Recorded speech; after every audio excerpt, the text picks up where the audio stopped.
우리는 교제를 해야 합니다. 제가 말씀을 준비하면서 우리 교회의 입장을 한번 생각을 해봤어요. 우리 교회는 어떤가? 사실상 예배 시간보다 밥 먹고 차 마시고 대화하는 시간이 더 길어요. 근데 그 시간이 예배만큼이나 중요한 시간이라는 걸 누구나 부정할 수 없을 것입니다. 근황을 묻고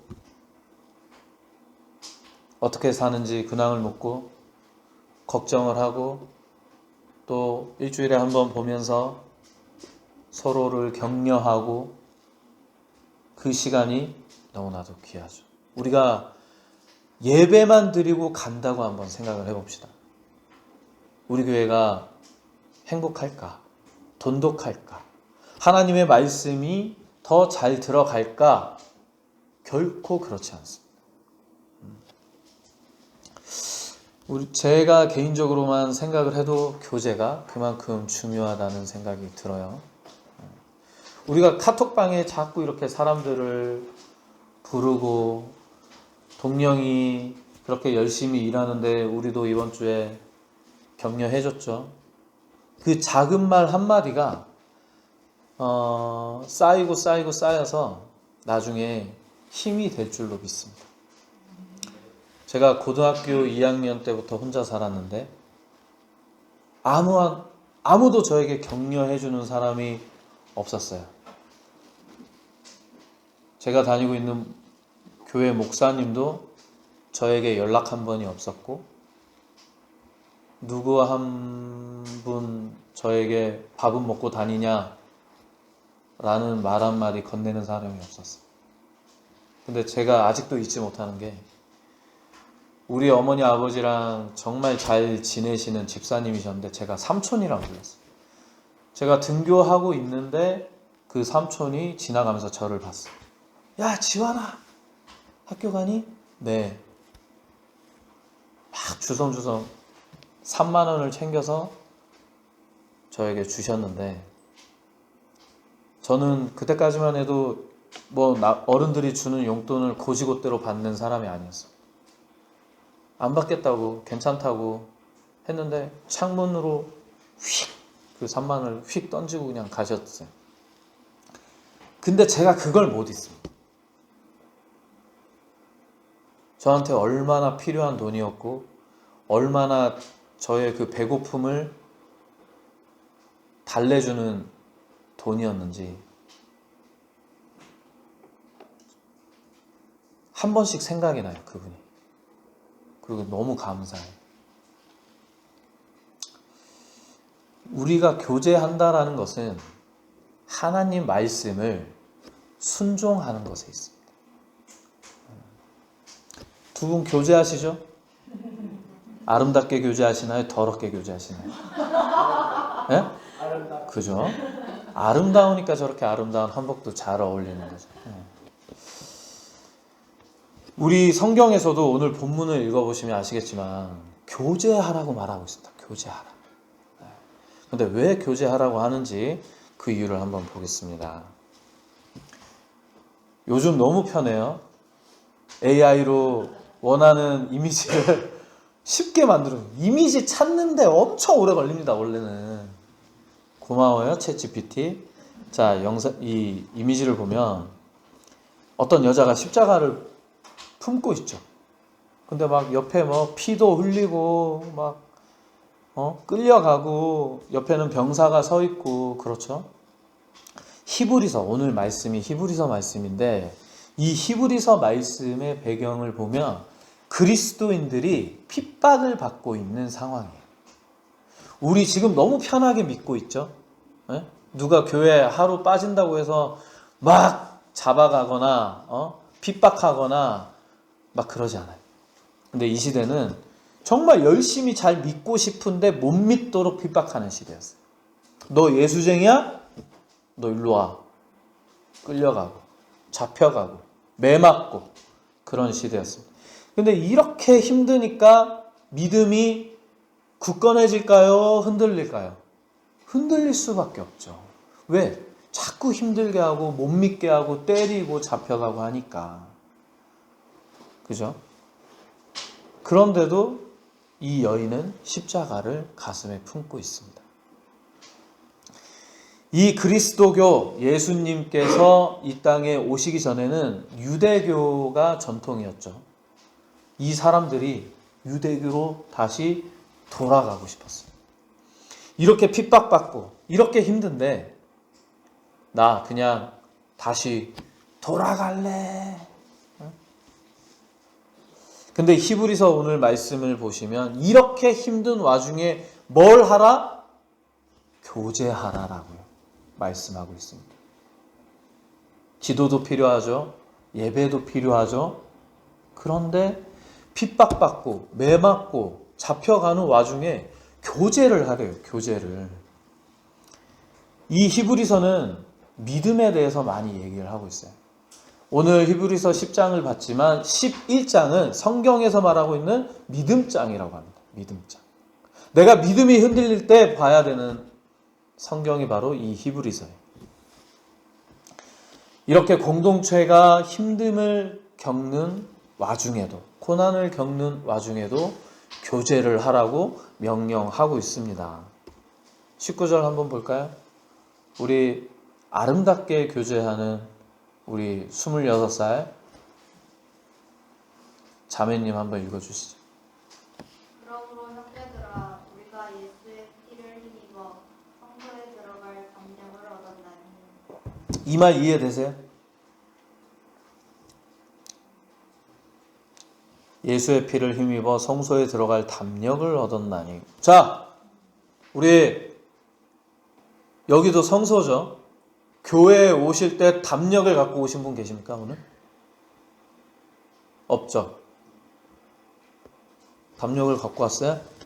담력이 뭔지 모르겠죠. 네. 뭔가를 해낼 수 있는 힘이에요. 그 마음을 먼저 먹고 온다는 말이에요. 예전에는 이 배경을 좀 말씀을 드리자면 구약의 성서 개념을 좀 이해를 해야 됩니다. 성소, 지금에 말하면 교회, 성소가 있고 근데 교회 안에 지성소라는 데가 있어요. 교회가 이렇게 있고 알맹이처럼 마치 뭐 복숭아 씨처럼 가운데에 지성소가 있어요. 근데 이 지성소는 성전도 마찬가지지만 아무나 들어갈 수가 없습니다. 특히 이 지성소는 대제사장만 들어갈 수가 있고 1년에 단 한 번만 들어갈 수가 있어요. 그것도 피를 가지고, 동물의 피를 가지고 이렇게 들어가요. 근데 잘못 들어가면 어떻게 될까요? 죽습니다. 성전이 그런 곳이었어요. 그러니까 담력이 필요할까요? 필요할까요? 필요하죠.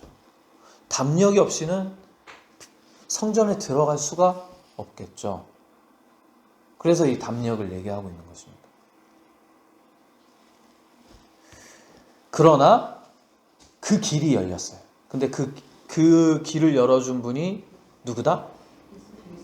네. 예수님인데 예수님의 피다.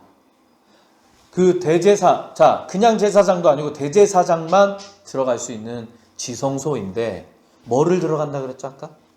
피를 들고 간다 그랬어요. 하나님께 제물을 바치는 것입니다. 제물. 그래서 우리는 예전에 예배, 구약시대에 예배를 드리면 항상 소, 염소, 양, 비둘기, 피를 바쳤어요. 피. 우리가 늘 죄를 짓죠. 마음의 죄, 생각의 죄, 삶의 죄. 이 죄를 사함받기 위해서는 제물을 바쳐야 했어요. 그런데 지금은 우리가 피를 들고 오나요? 안 들고 오죠? 네. 그 피를 예수님의 피로 대신하게 된 거예요. 그래서 우리가 죄사함을 얻었다라고 얘기하는 게 동물을 이제는 죽일 필요 없이 예수 그리스도의 피로 말미암아 내가 제물을 바칠 필요 없이 어떤 희생이 없이 그 피로 죄를 사함 받았다라는 거예요. 그러니까 예수님의 은혜가 크다라고 말을 합니다. 이해 좀 되세요? 너무 제가 이쪽만 바라보고 얘기하고 있죠. 왜냐하면 교회 다닌 지 얼마 안 됐습니다. 우리 동영이도 귀 쫑긋하고 잘 들어요. 우리가 2주 전에 그 애니메이션을 하나 봤습니다. 그죠? 애니메이션 보고 제가 조금 설명을 드렸었는데, 예수 그리스도께서 십자가에 못 박히시고 일어난 사건 중에 하나가 휘장이 찢어졌다라는 말씀을 드렸어요.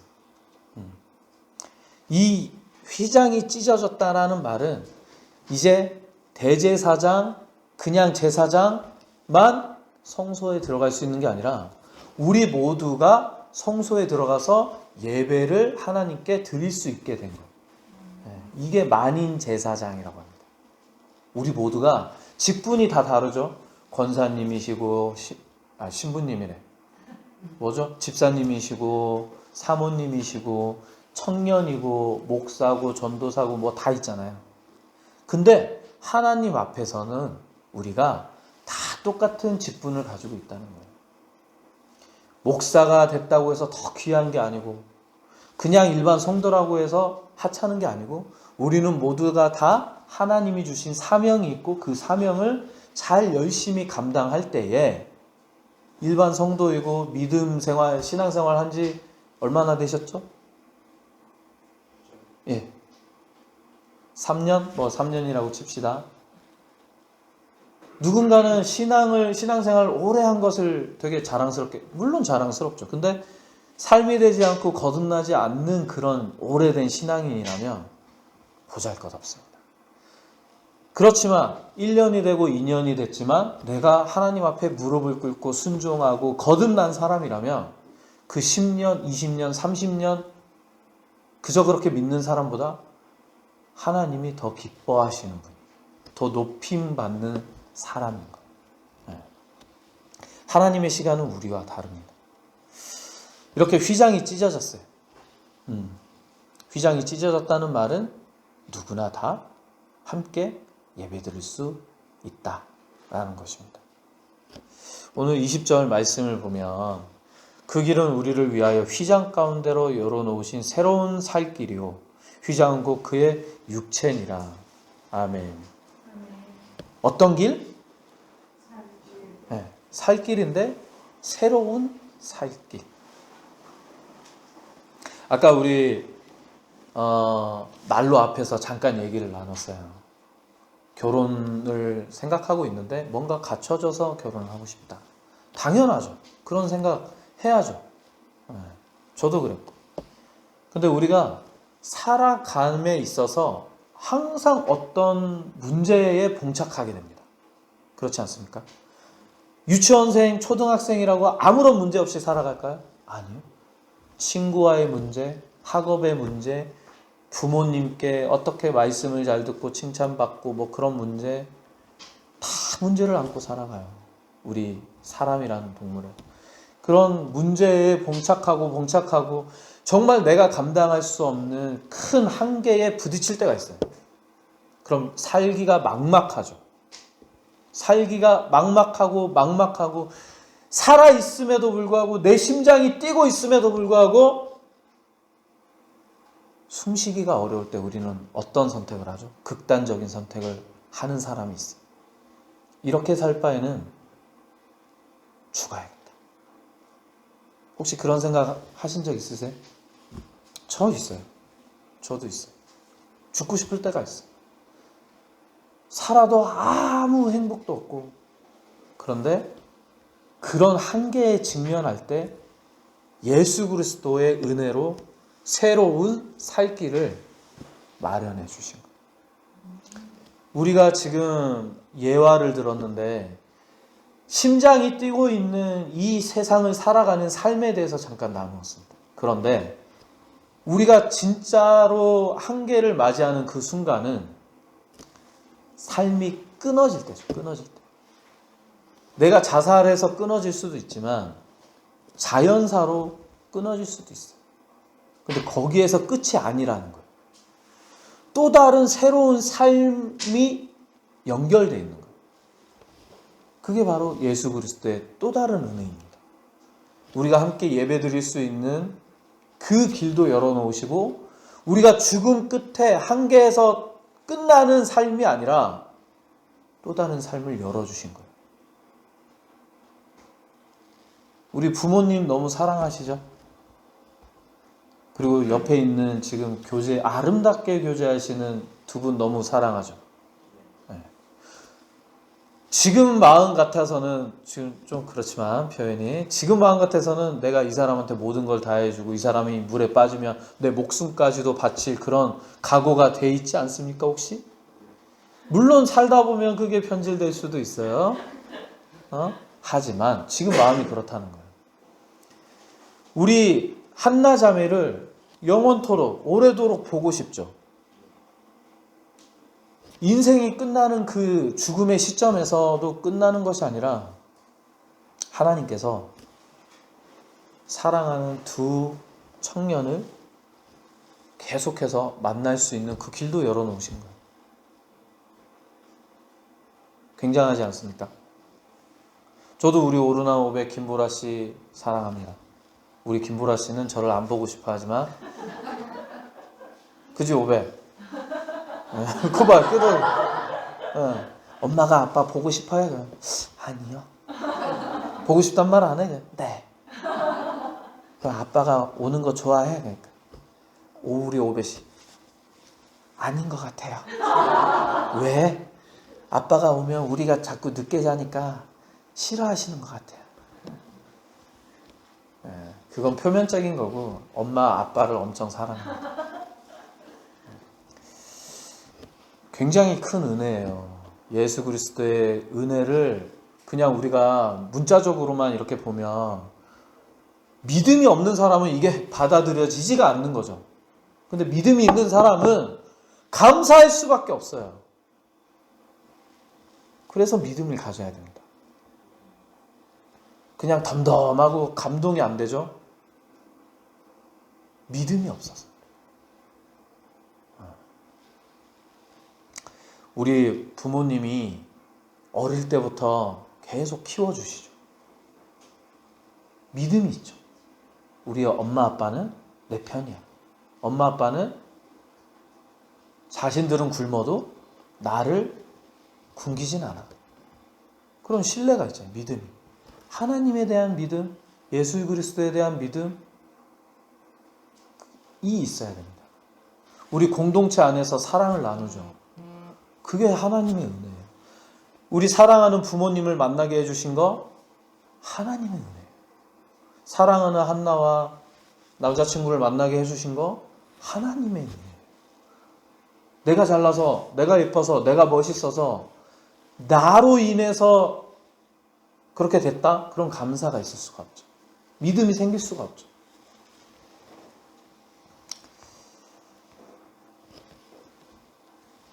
우리가 교제해야 되는 첫 번째 이유는 우리는 혼자가 아닌 한 몸이기 때문입니다. 우리 공동체 예배를 말씀을 전하는데 우리는 그리스도의 몸이다, 하나님의 몸이다, 그 부분 다 얘기했습니다.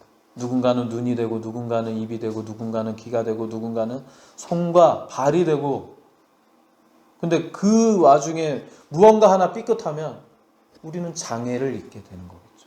우리 교회는 장애를 입게 되는 거예요. 근데 우리가 한 마음 한 뜻이 되고 교제하기, 아름다운 교제하기에 힘쓴다라면 비로소 진짜 한 몸이 되는 거예요. 교회는 중구난방이 되어서는 안 됩니다. 한 마음 한 뜻이 되어야 합니다. 우리는 한 몸이기 때문입니다. 우리가 교제하는 이 길은 나만의 길이 아닙니다. 바로 우리를 위한 길이에요. 공동체를 위한 길. 신앙이라는 것은 나만의 신앙에만 갇혀져 있어서는 안 돼요. 확장되어져 나가야 됩니다.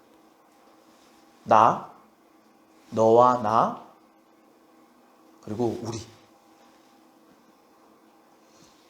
그리고 우리를 넘어서 전 세상으로 확장되어져 나가요. 절대 신앙은 홀로 완성될 수가 없습니다. 제가 아는 몇몇 분들은 교회에 아예 나가지 않고 유튜브에 워낙 설교가 넘쳐나다 보니까 그냥 입맛대로 주일에 그냥 설교 한 편씩 듣고 말아요. 그 사람과 대화를 해보면 신앙이 깊지 않다라는 걸 느낄 수가 있습니다. 신앙이 깊은 사람, 구원받은 사람, 우리가 구원받았다라고 확신할 수는 없죠. 근데 구원받은 사람은 특징이 있습니다. 그 특징이 무엇일까요? 바로 나만 바라보지 않는다라는 것. 구원받은 사람의 특징은 주변을 살핍니다. 옆 사람을 도와줍니다. 나만 바라보는 사람은 그러지 않죠. 남을 도와주려면 시간도 내야 되죠. 물질도 들어가죠. 노동력도 들어가죠. 그 시간 아껴서 차라리 내 거를 하지 뭐. 그건 구원받은 사람이 아니겠죠. 신앙이 깊은 사람이 아니겠죠. 우리가 늘 겨울에 저렇게 나무를 뗍니다. 나무를 떼는데 숯 하나를 이렇게 꺼내요. 타다 남은 숯 하나를 꺼내서 불을 붙여요. 불을 붙이고 고구마를 구워 먹거나 밤을 구워 먹거나 고기를 구워 먹거나 할 수가 없습니다. 이렇게 모여 있어야 돼요. 여러 개의 숯이 함께 모여 있을 때 어떤 효과가 일어나나요? 화력이 세지겠죠. 혼자 덩그러니 있는 숯은 금방 식어버립니다. 근데 이렇게 함께 모여 있는 숯은 오래 가요. 화력도 세요. 우리 공동체도 그래야 합니다. 우리의 신앙도 그래야 돼요. 나 혼자 잘해서 되는 게 아니고 함께 모여서 아름답게 교제하고 서로 격려하고 칭찬하고 용기를 북돋아 줄 때 우리는 더 큰 화력을 낼 수 있고 그 따뜻한 온기를 가지고 세상에 나아가서 나눠줄 수 있게 되는 거예요. 내 안에 사랑이 있어야죠. 사랑이 있어야 줄 수 있는 거죠. 두 번째로는 서로 격려하지 않으면 믿음은 약해집니다. 사람으로 상처받은 사람들이 많죠. 교회 안에서도 별의별 사람이 다 있기 마련입니다. 근데 그 사람으로 상처받은 사람은 또 다른 사람으로 치유될 수가 있습니다. 우리가 모이지 않고 우리가 혼자서 그냥 신앙생활을 한다라면 믿음은 점점 약해지고 무뎌질 수밖에 없습니다. 22절, 23절을 보면 참 마음과 온전한 믿음으로 하나님께 나아가라 하고 소망을 굳게 잡으라고 말씀하고 있습니다. 그리고 24절을 보면 서로 돌아보아 사랑과 선행을 격려하라라고 되어 있어요. 이 돌아보다는 무슨 말일까요? 돌아보다. 이렇게 그냥 돌아보다? 이 헬라어로 보면 카타노에오라고 하는데 깊이 살피고 깊이 격려하고 그 깊이 관심을 가지라는 의미가 담겨져 있습니다. 사랑하시죠. 저를 더 사랑합니까? 한나자매를 사랑합니까? 그죠? 저한테 관심이 갑니까? 한나자매한테 관심이 갑니까? 그죠? 이 사람이 밥을 먹었는지, 이 사람이 걱정은 없는지, 이 사람이 퇴근은 했는지, 잠은 잘 잤는지 궁금해하죠. 그게 사랑입니다. 근데 그 사랑을 교회 다니는 그 공동체, 우리 공동체에게도 똑같이 관심을 가지고 돌아보라라고 되어 있어요.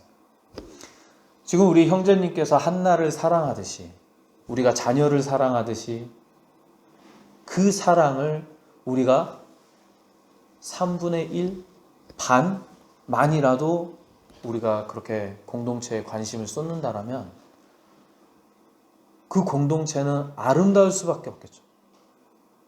희망이 있을 수밖에 없겠죠. 사랑이 있을 수밖에 없겠죠. 문 닫는 일 없겠죠. 사랑이 답이에요. 그리고 교제하라는 말은 곧 사랑을 나누라는 말입니다. 우리가 흔히 교제 중에 기도하겠습니다.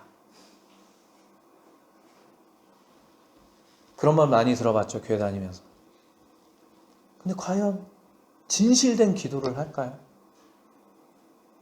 저는 이 시대에 그 기도하겠습니다라는 말이 회피의 말로 변질되었다라는 생각이 많이 듭니다. 물론 기도해야죠. 기도하는 사람 있어요. 하지만 대다수의 이 신앙인들이 걱정하지 않아요. 관심 가지지 않아요. 그 기도하겠습니다. 하나님께 하나님 도와주십시오 하고 모든 책임을 그냥 하나님께 떠넘기고 나는 아무 일 하지 않고 책임을 회피하고 도와주지 않고 전혀 사랑 없는 그 말로 변질된 게 아닌가. 저는 그렇게 생각해요. 우리 중천교회 시골 산골짜기에 있는 교회라고 누군가가 그렇게 얘기합니다. 기도하겠습니다. 근데 그 말 뒤에는 아무것도 없어요.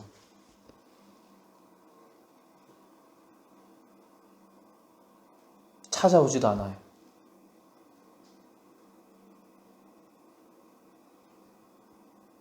재정적으로 어려울 때 헌금하지도 않아요. 먹을 걸 나누지도 않아요. 안부를 묻지도 않아요. 근데 기도하겠습니다. 그게 기도하는 사람의 삶일까요? 그렇지 않다는 거죠. 저는 말씀을 준비하면서 이러한 생각이 들면서 기도하겠습니다는 말에 대한 책임을 굉장히 많이 느낍니다. 그래서 남발하지 않으려고 해요. 내가 진짜 기도하고 그 사람을 진짜 도울 수 있을 때 그 얘기를 하려고 합니다. 왜? 내가 지금 내뱉은 말처럼 나도 그렇게 살고 싶지 않으니까. 여러분들도 그냥 내뱉지 마세요. 신중하게 내뱉으시고 그 내뱉은 말에는 책임을 지시기 바랍니다.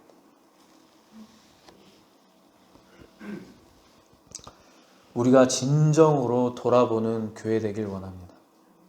우리가 진정으로 서로를 돌아보는 신앙인 되길 원합니다. 세 번째, 모이기를 그만두면 믿음도 식음. 다 똑같은 얘기예요. 25절.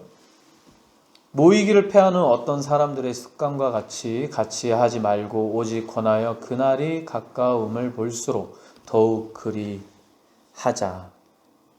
여기서 패하다라는 말이 나오고 있습니다. 패하다라는 말은 의도적으로 버리다, 포기하다 그런 말을 가지고 있어요. 이미 교회가 탄생하기 전부터 고대 때부터 초대교회도 마찬가지고 예배와 교제를 소홀히 하는 사람은 당연히 있었어요. 늘 사람이 그래왔듯이. 그리고 단순히 모이라는 말씀이 아니라 오직 권하여 그날이 가까움을 볼수록 그리하자라고 되어 있잖아요. 이 말의 뜻은 마지막 때가 올 때에 주님의 날이 가까울수록 힘든 나날이 계속된다는 말입니다. 편안하지 않고 계속 우리한테 시험이 주어져요. 시험이 또 주어지고 또 주어지고. 세상은 더욱더 거칠어지고 삭막해지고 요즘 사실 그러지 않습니까? 우리나라가 선진국 반열에 들어섰죠. 코스피, 코스닥이 막 치고 올라가죠. 5,000p 넘었죠. 근데 자살률 전 세계에서 1, 2위를 다투잖아요. 그리고 행복지수 점점 밑으로 떨어지고 있죠. 우리 K컬처 해가지고 문화가 막 점점 발전하고 그런데 우리는 끝없는 경쟁 사회에 있습니다. 끝없이 비교당해요. 그러니까 겉으로는 살기 좋아 보이는 듯 하는데 내 마음은 점점 삭막해져 가고, 지금이 그러한 때가 아닌가 싶어요. 점점 더. 이제 AI 시대가 도래되면서 우리의 할 일이 없다라는 건 무엇이죠? 나의 존재의 의미가 점점 어떻게 보면 사라질 수 있습니다. 그럴 때일수록 우리는 더욱더 교제하고 믿음을 붙잡아야 되겠죠. 이 말씀을 들으면 누군가가 날 위해 기도해 주지 않을까, 공동체에서 날도 관심 가져주지 않을까, 또 이런 생각에 빠질 수 있죠. 그러나 내가 먼저 받기 전에 나도 나눌 줄 알아요. 나도 줄 줄 알아야 되고, 내가 변화되고 내가 거듭나야 감사가 나오는 것입니다. 어느 공동체나 한계가 있어요. 인간의 한계도 분명히 존재합니다. 자신의 죄를 바라보지 못하고 감사가 없으면 타인을 무시하고 낮게 보고, 제가 이번 주에 유튜브를 이렇게 보면서 유시민 작가가 나오는 유튜브를 봤어요. 유시민 작가가 거르는 사람이 있다고 하더라고요. 유시민 작가는 장관도 하시고 국회의원도 하시고 나름 권위 있는 사람이죠. 본인한테는 선물도 주고 뭐도 잘 하는데, 식당에 가거나 그런 데 가서 식당에서 서빙을 하는 사람이나 그런 사람들에게 반말을 하거나 함부로 하는 사람, 그런 사람을 유시민 작가는 거른다고 하더라고요. 거리를 둔다고 하더라고요. 저도 나름의 기준이 있습니다. 저는 목회자로서의 늘 뭔가 이렇게 선행을 베풀려고 노력은 해요. 근데 당연하게 여기거나 감사를 모르거나 하는 사람은 그 사람한테 제가 뭐 해코지를 하진 않지만 조금 거리를 두는 편입니다. 그리고 말을 함부로 하는 사람. 말은 그냥 하는 게 아니에요. 말에도 기술이 필요하고 생각이 필요합니다. 그리고 성경에서 말하는 말은 마음에 있는 것이 나온다고 해요. 누군가가 나이 어리다고 함부로 말을 하고 무시하고 하잖아요. 그 사람은 교만한 사람입니다. 교회를 다니고 있다. 그럼에도 불구하고 그런 사람은 거리를 좀 둬야 돼요. 안 그러면 다쳐요.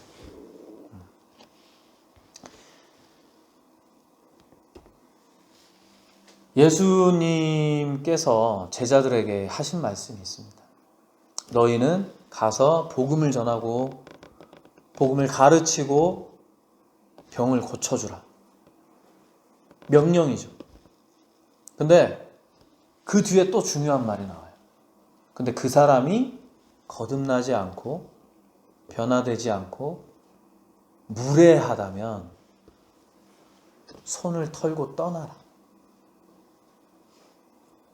세상에 수많은 사람들이 있죠. 수많은 사람들이 있는데 모든 사람들에게 복음을 전하기 굉장히 어렵죠. 많은 사람에게 복음을 전해야 되죠. 근데 한 사람의 돌뿌리처럼 딱 걸렸어.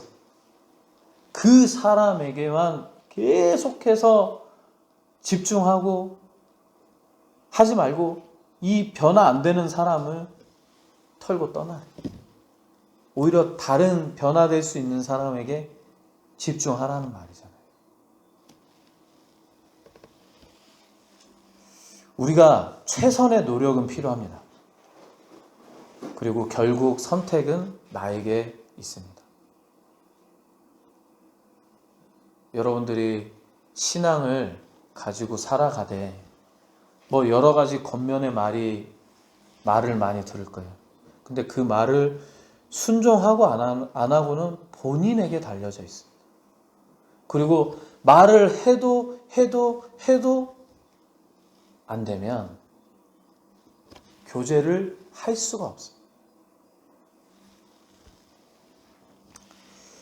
하나님께서 예수님을 보내시고 십자가에 희생시키시고 수많은 교회가 세워지고 또 더 많은 교제가 이루어지는 시대가 되었지만 거듭남이 없다면 어쩌면 지금 이 말씀드린 예화와 같이 예수 그리스도의 그 제자들도 손쓸 수 없는 사람이 바로 나일지도 모릅니다. 그러면 떠나게 되는 거죠. 우리가 교제라는 것은 그저 먹고 즐기는 그런 시간만이 아닙니다. 또는 내 말을 강요하는 시간만이 아닙니다.